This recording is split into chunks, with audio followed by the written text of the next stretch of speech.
share with you how strategic repairs and improvements can significantly increase your home's value and, of course, appeal to potential buyers if you're thinking about selling your home. So stick around. So we all know that selling a home involves way more than just putting a sign in the yard and listing it on the MLS. I can tell you that in our local markets right now, Manatee, Sarasota County, and the counties that surround, homes are staying on the market a little bit longer. We are seeing more price reductions. And of course, I'm noticing sellers that are offering incentives to buyers. And of course, they're doing that so they can compete with new construction. And I'm even seeing many listings that say sellers motivated. Hey everybody, Catherine Newman here, and I want to give you some ways to improve the value of your home, both perceived value and actual value. So that if you're thinking about selling, or maybe you need to sell your home, you're moving somewhere else, you have a job change, I want you to be prepared. And of course, I want your home to appeal to as many buyers as possible.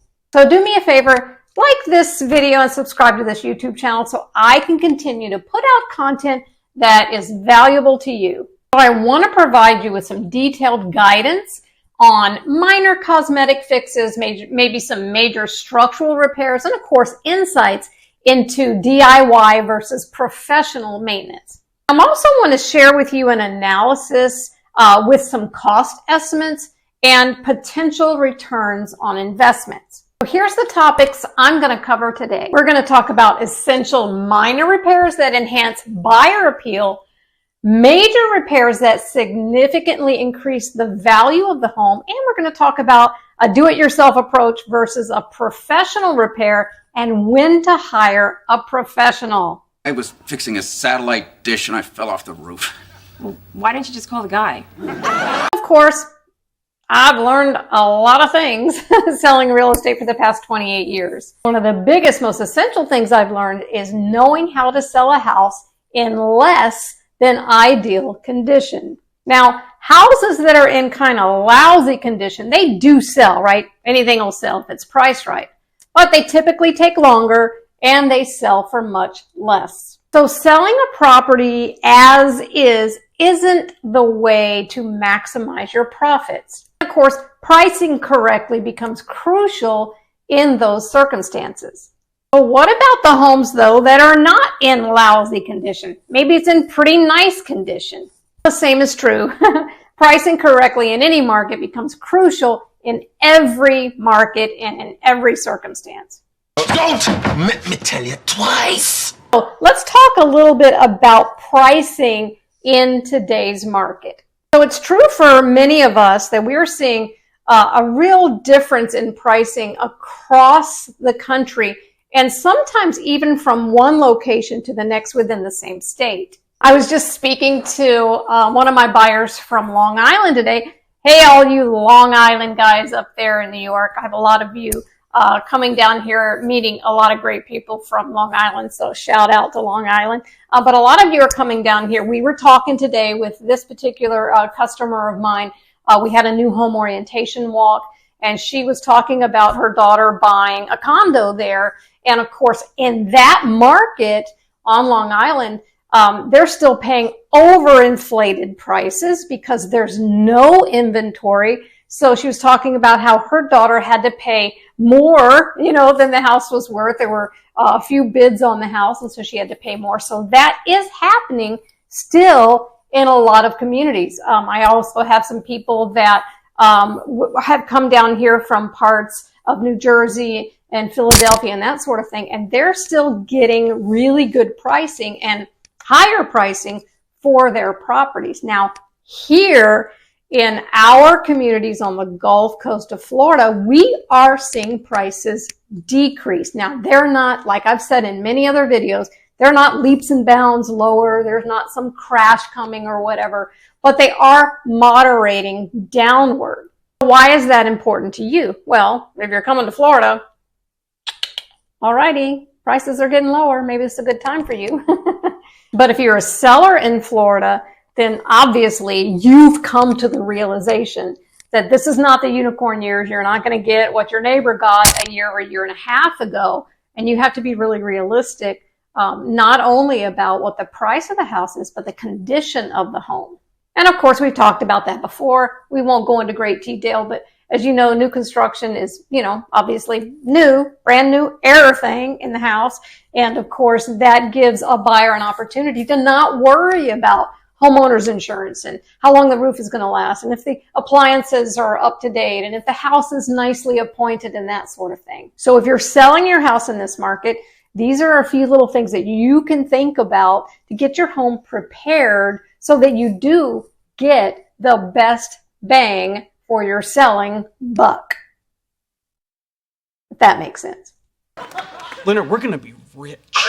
So that means that sellers have to be very realistic about their price. Now, another thing that I'm noticing is that for people that put their home on the market, say in March of this year, and that's just a few months ago, we're in mid-June, and just a few months ago, there were several comps, leading up to the 6 months leading up to March that put their home really realistically at a price, and appraisers would have used those same comparable homes that's higher.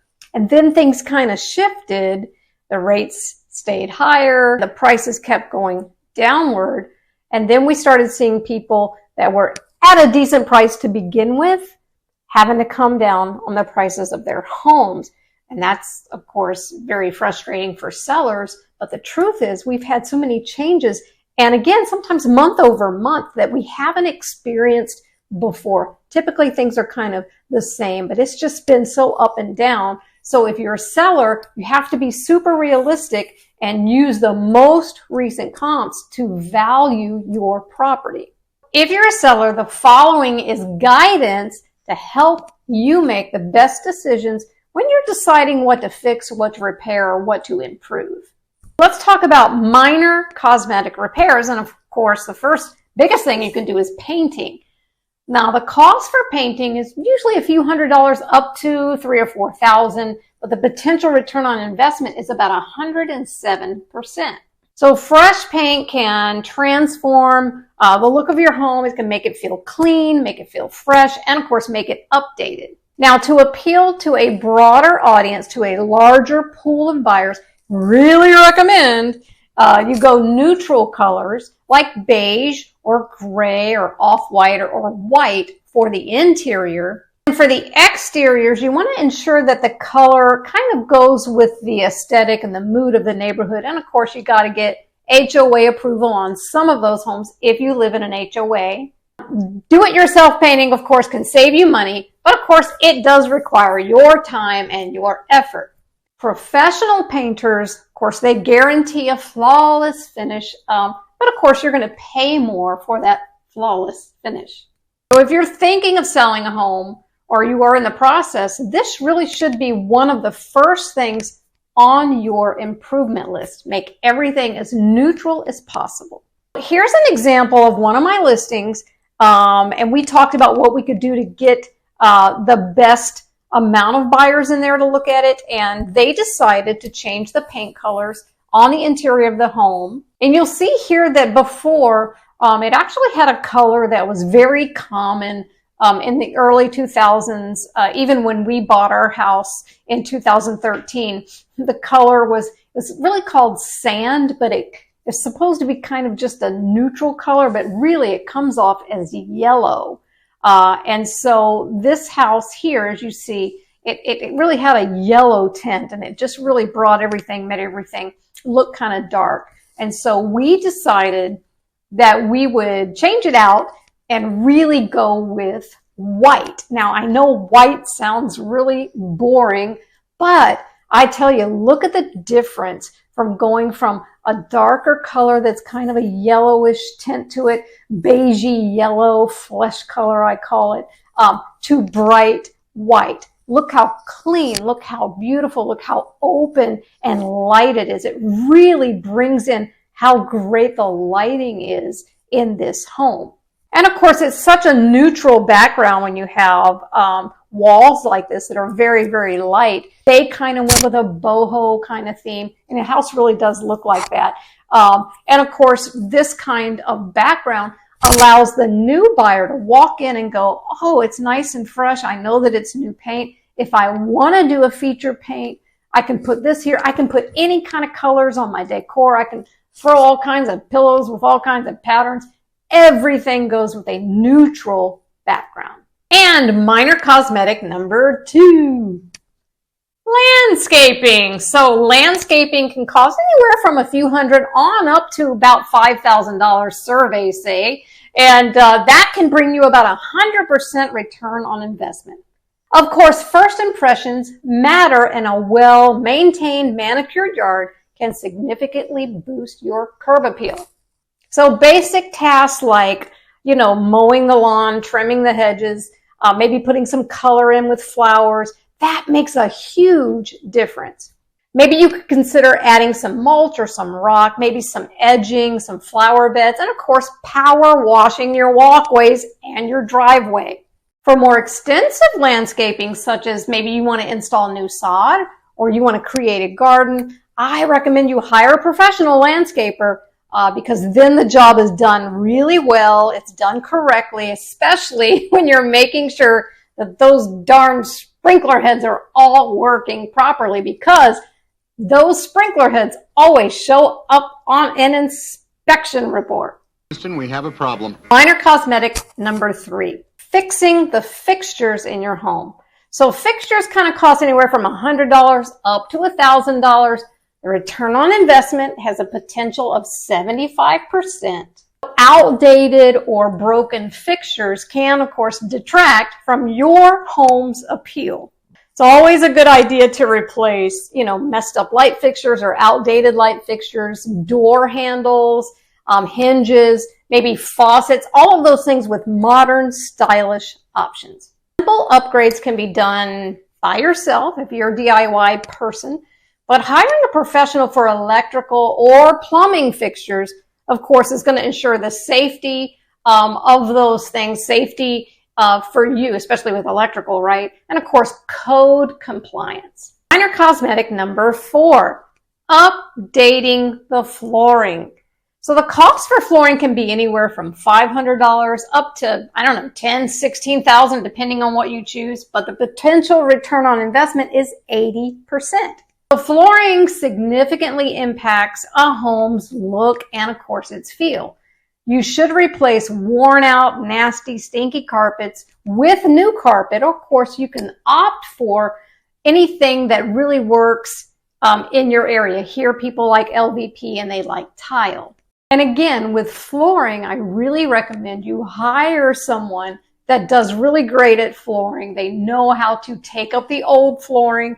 They know how to put the new flooring down. If you're getting tile, what size grout lines do you want? If you're getting maybe an LVP, on what kind of trim when it matches a different type of floor. Those are all things that, sometimes you don't think about until you get there, especially when the depth or the thickness of one flooring doesn't quite match the thickness of another. And so, you don't want to have one of those little things that stubs your toe. That'll hurt. Oh. Hiring someone that does that as a profession is really in your best interest. And you don't have to go all out. Depends on the price of home. If you've got $1 million home, then don't put cheaper stuff in your home. They're coming to your home expecting $1 million experience.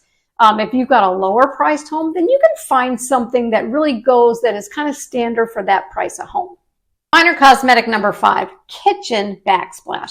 They typically cost around $600 up to $1,500, $2,000 according to surveys, and they bring you an 85% return on investment.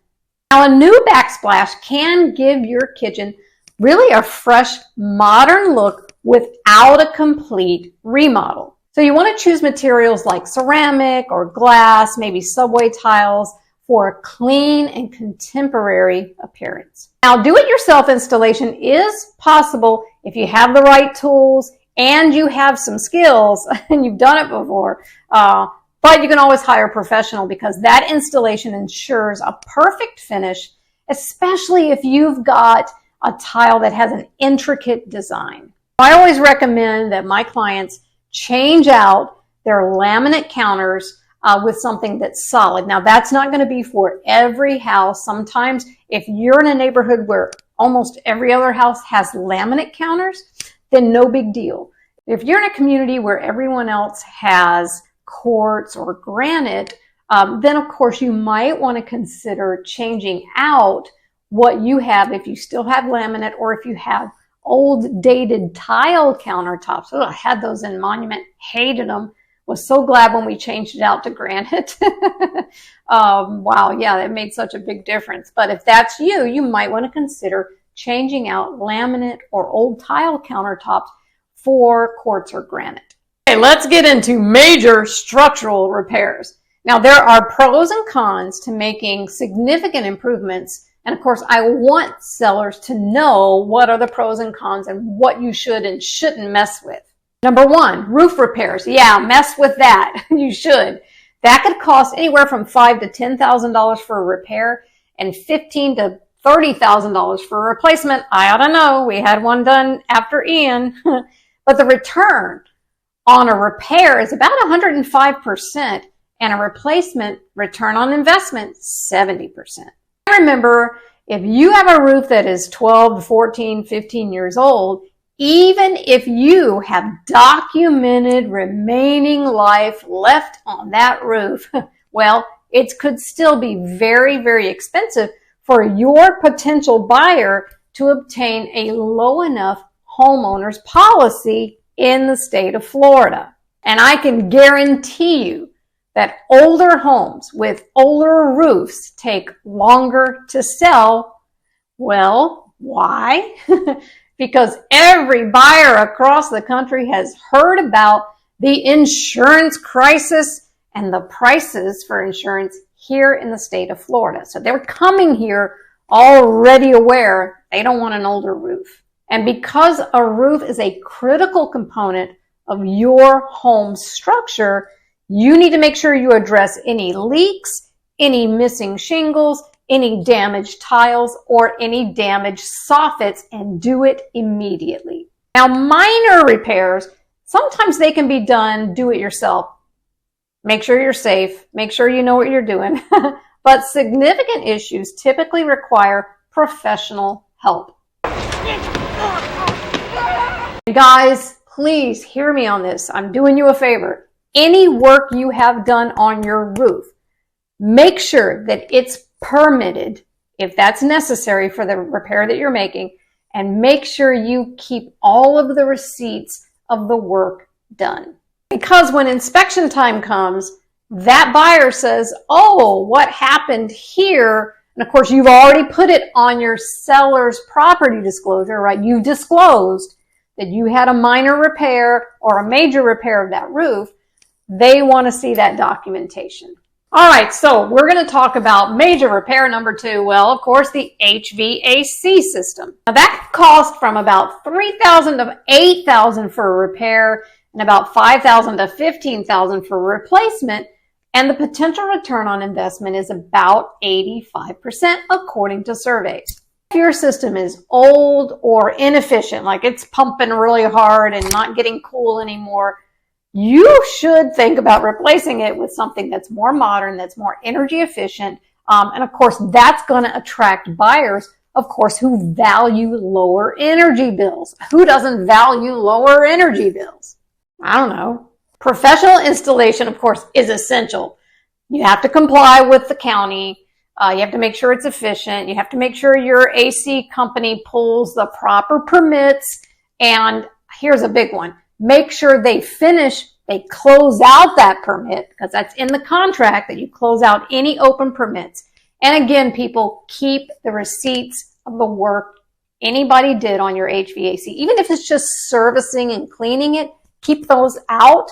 Keep them handy. And when you put your house on the market, I like to put them all out somewhere where buyers can see them. Because again, we talked about earlier, I mentioned perceived value. When they see that you have taken care of your HVAC, that you've taken care of your lawn, that you've taken care of pest control. All of these receipts are out there. They have an idea in their head of perceived value for that house. So trust me, keep those things. Keep them. Keep them somewhere safe. Major repair number 3, foundation issues. So foundation repairs can be between $2,000 to $10,000 or more, and the potential return on investment is about 90%.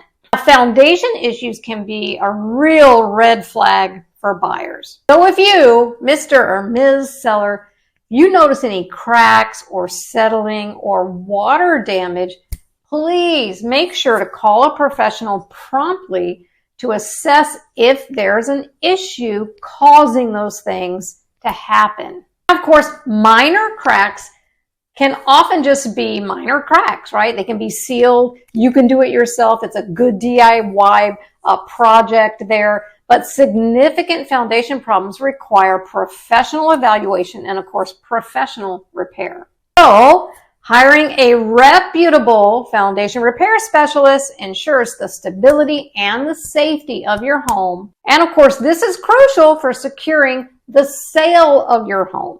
Oh, and have I told you yet? Keep all reports and receipts. Yeah, I don't think I've told you that. But do that. Do that.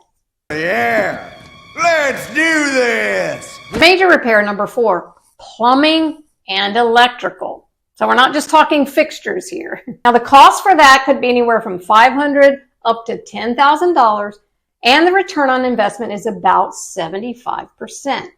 Functional plumbing and electrical systems are essential, of course, for any home, especially in here in Florida where it is freaking hot all the time. You need to fix leaks, you need to update old wiring, and you need to ensure all systems are up to code. Now, replacing outdated plumbing fixtures and installing new electrical outlets can modernize your home and, of course, improve safety. For minor fixes, they can all be do-it-yourself kind of projects. But licensed professionals should handle significant repairs or updates to ensure safety and, of course, again, compliance with local regulations. Again, buyers want to see that you didn't let Uncle Ned come in there and fix something unless Uncle Ned is bonded and insured and has a professional license. Otherwise, make sure you hire a professional. Major fix number 5, and this is a major fix, if it's necessary, kitchen and bathroom remodels. Now remember, I'm not saying that these big fixes have to be done in order to sell. I'm just saying that while you are living in a home, you should update certain aspects of your home as you're living in it over the course of your ownership. Of course, and that also includes the systems like your HVAC, your appliances, and that sort of thing. And you want to do that so that when you're ready to sell, you're not having to chunk a bunch of money in all at one time. And, of course, so that your home will appeal to a broader range of buyers and you can obtain the best offers for your home. Now, I'm going to give you our kitchen example. So here's an example of what we did with our own kitchen. You can see this is the very builder standard. This is what we moved into. This is what we chose. We chose it because we knew we could make improvements over time. And now our house is a little over 10 years old, and we definitely wanted to make sure that we upgraded it to be a little more modern, contemporary, and to have better finishes. So when you look at this picture, I hate that stove. I didn't like that little thing in the back, so we eventually put a slide-in range there. I really hate that microwave above. I'd rather have a vent. We're going to get to it. We haven't done it yet. And if you look at this granite color, you'll see that it's that builder quality standard granite, kind of that goldish brown look, kind of orangey tones. Hate it. And I don't like this bar here. It's just too high. It really cuts off the view to the rest of the house. I really wanted it to be counter height, so I knew that that was something we would eventually take down when we replace the countertops. And of course, that faucet is just kind of crap. You can buy that for, I don't know, maybe $65 at Home Depot. We knew we wanted a better faucet. And you can see that the walls are still kind of that sand yellowish color. Hate it. We hadn't painted yet, and we did eventually paint. So that's the before. And then this picture here is when we started to put in a backsplash. You can see that we definitely went with something that had a little bit of pattern in it, but was all white. And of course we did that because the cabinets are dark. If you look at the cabinet pulls, they're really nice pulls, but they're also copper color, so they match the they match the cabinets that were espresso colored. And so, it just didn't stand out. There was nothing great about the kitchen, nothing customized about the kitchen. So we did want to make sure we had a very neutral backsplash. So in this picture, you see we made some improvements. We did take out that electric slide-in range and put in another one that didn't have a backing to it, so we could see the backsplash better. Of course, you can see that we painted the walls a very neutral, very soft gray. I also painted the ceiling because I like painting the ceiling in some rooms because it really is considered the fifth wall. I like to have some contrast. And we added crown molding throughout our house, so you can see that we put molding up there. And then look at these beautiful countertops. Yes, I chose marble. Again, I've talked about marble before. It is very difficult to maintain. Not very difficult, but you do have to baby it. We do have it sealed, but we did a waterfall edge. You can see we took down that bar height. We made a counter height. I put a new faucet. I put a really beautiful undermount black granite sink. And of course that backsplash that we did years before really worked out. And now you can see the handles that we put on the cabinetry. They're very nice and gold. It just brings out the gold tones that are in that marble. And we honed the marble so it had a really matte finish. It's really, really beautiful. So in this picture is just a little post I made on Instagram, just showing the before kitchen and the after kitchen. And of course, this is me being all real happy with my newly remodeled kitchen. But these are all things that we decided to make these improvements as we went along. And guess what? My next project is going to be in this house, people. Yep. I'm going to remodel my bathroom. The cost for these repairs is anywhere from $10,000 to $50,000 and up, but kitchen and remodel return on investment is about 80%. Now, kitchens and bathrooms are key selling points, as you know, and updating these spaces can significantly boost your home's value. And again, a DIY can be a great option for smaller tasks or people that know what they're doing, but full remodels often require professional contractors. You want to ensure high quality results. And of course, again, you want to adhere to building codes. Let's quickly go over do-it-yourself versus professional repairs. Unless you are very handy and you have the time, hiring a pro will often pay off in the long run. Plus, and here's a perk of hiring a pro, you can always get them to come back in and fix something if they screwed it up. But if you screwed it up, I also recommend that when you want to sell a home quickly, that you start contacting subcontractors months in advance.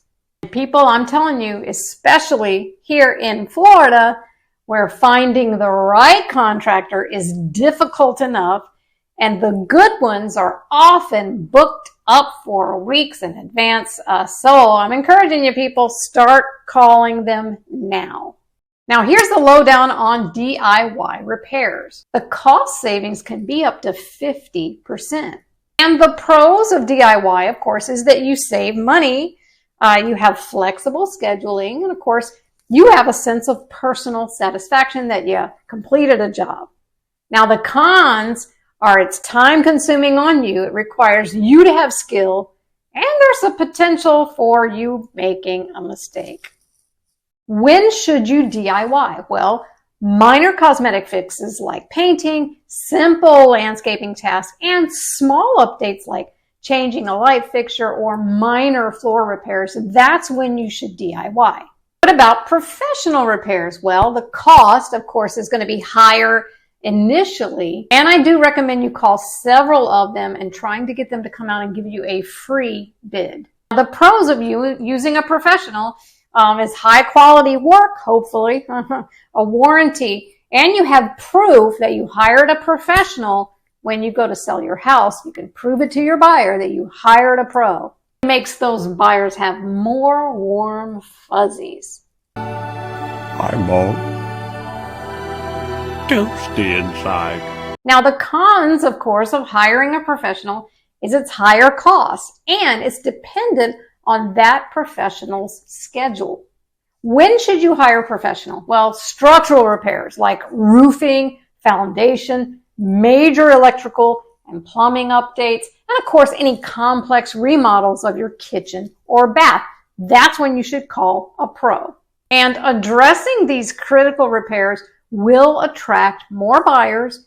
It will increase your home's value, and ultimately, it's going to secure for you a better sale. And if you have questions about your home's value, or maybe you'd like to know what repairs or updates, Catherine, should we be doing? What's more advantageous for my home? I would love to hear from you. Give me a call. Be happy to walk through the house with you, give you some of my ideas. I've been doing this for 28 years. I'm also a designer, and I have some really great contacts and can help you out with knowing what you should do and what you shouldn't do. Now, not everybody should do a lot of stuff. There are plenty of people I talk to that'll ask, hey, do you think we should do this in the bathroom? And I'll go, no, I don't think that it's necessary.